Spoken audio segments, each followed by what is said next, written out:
Hello everyone, welcome back to my channel. आज हम MSc का एक और नया टॉपिक देखेंगे जिसका नाम है management of hatchering, nursering and rearing pond. इसकी सिनॉप्सिस स्टार्ट करते हैं। इंट्रोडक्शन, सी कल्चर या fish culture, management, hatchering pond, nursing pond, rearing pond, conclusion and reference. Topic start करते हैं। सबसे पहले हम इसका इंट्रोडक्शन देखेंगे।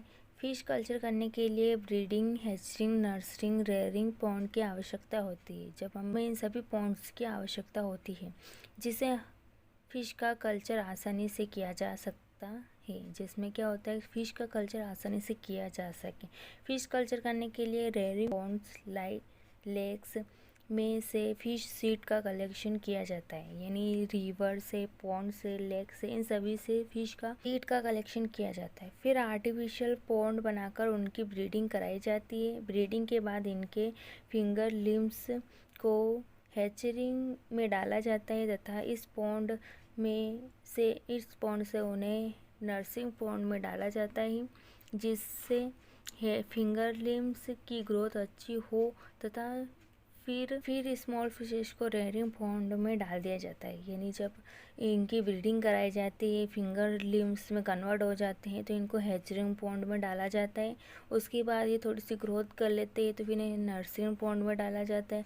नर्सिंग पॉन्ड के बाद इन्हें अगर थोड़ी सी और ग्रोथ इनमें हो जाती है तो ये यहाँ से रेयरिंग पॉन्ड। फिर इसकी डेफिनेशन देख लेते हैं हम। फिश कल्चर, तो जहाँ फिशेज का आर्टिफिशियल तरीके से कल्चर किया जाता है उसे फिश कल्चर कहा जाता है।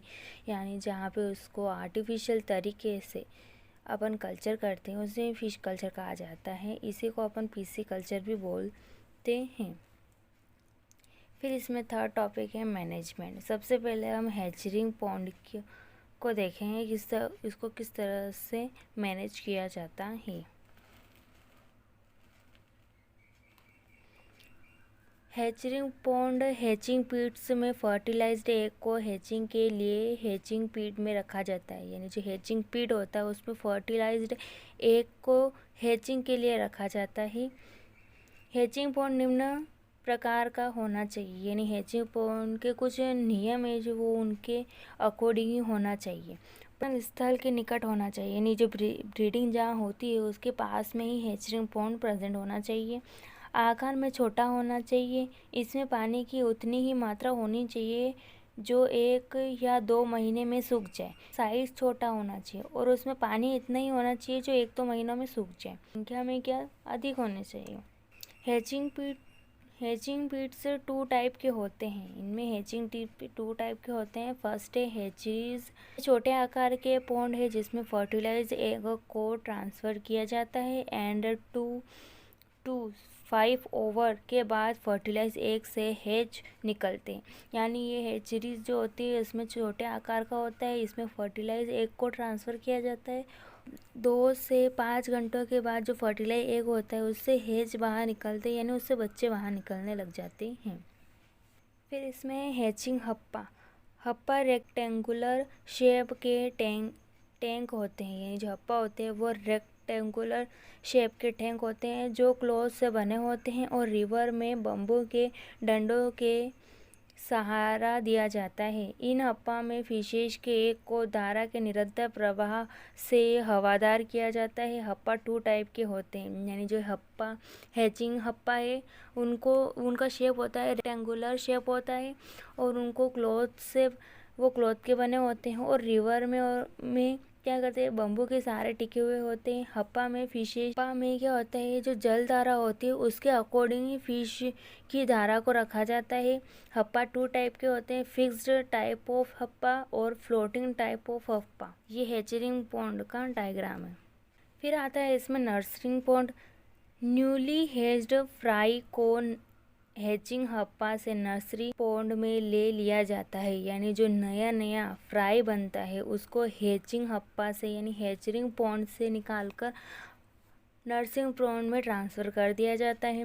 नर्सिंग पॉन्ड को हैचिंग के पास ही होना चाहिए। इसमें भी नर्सिंग पॉन्ड क्या है, हैचिंग पॉन्ड के पास होना चाहिए। नर्सिंग हप्पा उथले पानी के जलाशय का छोटा समूह है।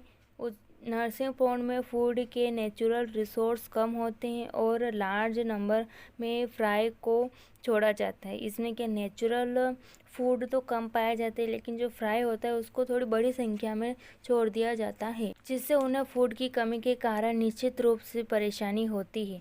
सबसे पहले प्रीडेटरी एंड वीट्स फिशेज को पॉन्ड से हटा दिया जाता है। यानी जब अगर फूड की कमी है तो उन फिशेज को क्या होगी, फूड की परेशानी होगी। लेकिन सबसे पहले इसमें से क्या हटाया जाता है, प्रीडेटरी या वीट्स जो अनवांटेड फिशेज होती है उनको हटा दिया जाता है। 20 डेज के बाद प्लैंक्टन एंड जू प्लैंक्टन ग्रो हो जाते हैं और जब पानी में 10 से 20 दिन बाद प्लैंक्टन, फाइलोप्लैंक्टन और जूप्लैंक्टन इसमें ग्रोथ कर जाते हैं। New nursery fishes easily and comfortably से फूड यानी फीडिंग कर सकती है और जब फाइलोप्लैंक्टन और जूप्लैंक्टन उसमें ग्रोथ कर जाते हैं तो उसमें नर्सरी फिशेज जो होती है वो आसानी से फूड को ग्रहण कर सकती है। फिर हम पढ़ेंगे रेयरिंग पॉन्ड। फिंगरलिम्स के गुड हेल्थ एंड डेवलपमेंट के लिए रेयरिंग पॉन्ड के अंदर एक्सरसाइज उनके लिए आवश्यक है। यानी जो फिंगरलिम्स होती हैं उनकी गुड हेल्थ और डेवलपमेंट के लिए रेयरिंग पॉन्ड में उनकी एक्सरसाइज होती है। यानी फिश के लिए एक्सरसाइज क्या है, तैरना। अगर वो तैरना अच्छे से सीख जाती है तो उसकी वो एक्सरसाइज होती है। इसीलिए इन फिंगरप्रिंट्स को लॉन्गर एंड न्यूरो पॉन्ड में रेयर्ड जाता है, यानी पाला जाता है। इन फिंगरलिम्स की क्या है कि थोड़ी लंबी और जो थोड़ी सकड़ी होती है उन पॉन्ड में पाला जाता है, ताकि उन्हें स्विमिंग के लिए लॉन्ग डिस्टेंस तय करने में हेल्प मिल सके, ताकि वो क्या थोड़ी लंबी डिस्टेंस तक तैर सके। इसके लिए उन्हें रेयरिंग पॉन्ड में डाला जाता है। इस पॉन्ड का वाटर सीजनल एंड पेरेनियल हो सकता है। यानी जो इस पॉन्ड का जो वाटर होता है वो मौसमी यानी जो बारिश से गिरने वाला वो पानी या 12 मासी जो पानी रहता है वो भी हो सकता है।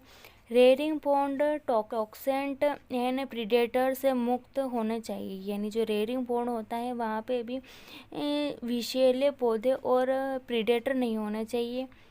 पॉन्ड की गहराई लगभग 6 फीट होनी चाहिए। जो पॉन्ड होता है उसकी गहराई 6 फीट तक हो जानी चाहिए, जिससे फिंगरलिम्स की आबादी के अनुसार न्यूट्रिटिव फूड हो। यानी जो फिंगरलिम्स की जितनी क्वांटिटी वहाँ पे है उसके अकॉर्डिंग ही वहाँ न्यूट्रिशन भी प्रोवाइड होना चाहिए। कंक्लूजन, तो हैचरिंग, नर्सरिंग एंड रेयरिंग पॉन्ड में फिशेज के कल्चर के लिए बहुत ही हेल्प मिलती है।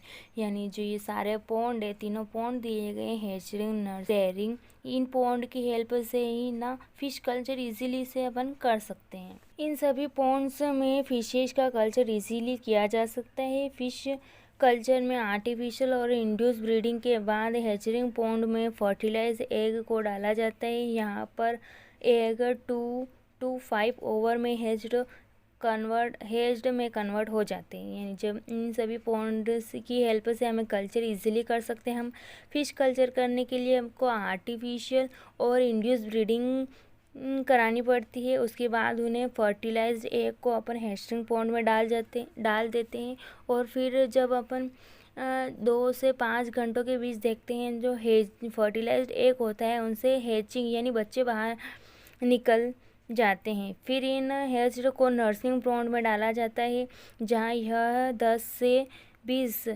डेज तक प्रेजेंट रहते हैं। यानी फिर इनको जब बच्चे निकल जाते हैं तब इनको नर्सरिंग पॉन्ड में डाल देते हैं अपन, जहाँ ये फूड ग्रहण करते हैं और यहाँ पे ये 10 से 20 दिनों तक रहते हैं और बाद में रेयरिंग पॉन्ड में डाल दिया जाता है, जहाँ ये न्यूट्रिएंट्स फूड ग्रहण करते हैं। और बाद में अपन क्या करते हैं, इसको रेयरिंग पॉन्ड में डाल देते हैं, जिससे यहाँ न्यूट्रिएंट फूड भी ये ग्रहण कर सके और थोड़ी स्विमिंग एक्सरसाइज भी कर सके। लास्ट है इसका रेफरेंस फिश कल्चर, वेदाली, पाली, सत्यनारायण और by net. Thank you everyone. आज का वीडियो आपको कैसा लगा है कमेंट में ज़रूर बताएं और ऐसे ही वीडियो के लिए इस चैनल को सब्सक्राइब कर लें। Thank you.